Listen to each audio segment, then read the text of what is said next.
Today I'm going to talk to you about a fairly iconic car, and it is, well, this one is an Austin Mini Cooper, but hey, we all know that iconic green with black bonnet paint job, don't we? Yep, it's the Mr. Bean Mini. Well, it's actually the second Mr. Bean Mini. The first one was a red Mini, which according to the internet was destroyed in a crash off screen, which is where this second rather fetching green with black bonnet Mini came in. I like to think maybe Mr. Bean, being an alien and all, saw some Ford Capris with the black bonnet or whatever during that time in the UK and thought, I gotta have one of those, or well, very bad impression of Mr. Bean there, but well, this curiously is not an official Mr. Bean Mini. You actually can get official Mr. Bean Minis with even a little plushie of Teddy in them. This is not an official Mr. Bean Mini. It is a Matchbox Mini, obviously, but then again, when you see that color scheme, it's hard to imagine it as anything else but a Mr. Bean Mini, isn't it?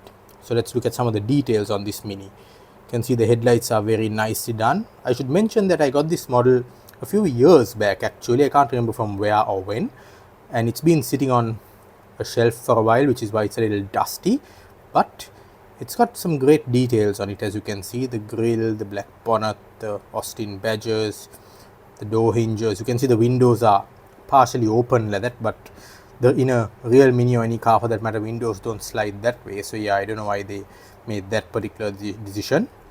There's a bit of interior, but it's a black interior, and you can see the windows are a bit mid-tinted, so there isn't a lot to see on the interior. I'm guessing that's a nice way of getting away with not putting much of an interior into the car.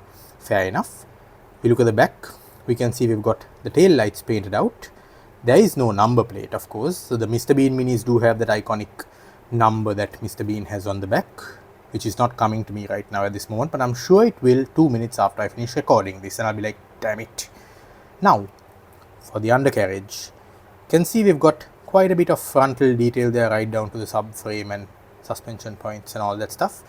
At the rear, much less. You've got the exhaust pipe going here, and of course you've got the rivet for the model there, so you can't really do much about that, but they have continued the exhaust detailing right down there. You can just about see it.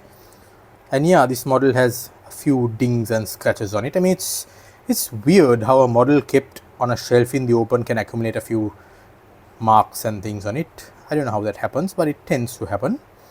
So yeah, here you are, the Matchbox Austin Mini Cooper. Oh, and before I sign off, I should say these wheels are comically fat. I mean, look at that.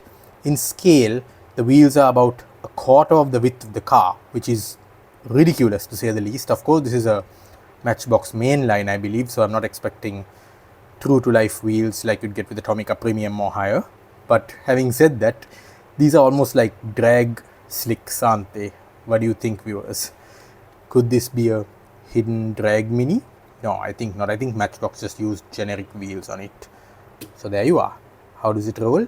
Very well. Can do all the usual things that Mr. Bean would like his car to do, like go like that and skid and slip and all that. And it's very interesting because I was reading in an interview that Rowan Atkinson actually did do many of the stunts that you see on the show. And well, he's a pretty accomplished driver. He's owned and has an amazing collection of supercars. So yeah, and he races them too. So yeah, he's a pretty handy bloke behind the wheel, and someone we can all aspire to be. I mean, think about it. How can someone who, like of his nature basically, make the entire world laugh without uttering a single word? And this car was, well, not this exact car, but the Mini was an integral part of the Mr. Bean series. So there you are, my Matchbox Austin Mini Cooper, or like I like to call it, my Mr. Bean Mini. Thanks for watching. Hope you've enjoyed this review, and don't forget to subscribe.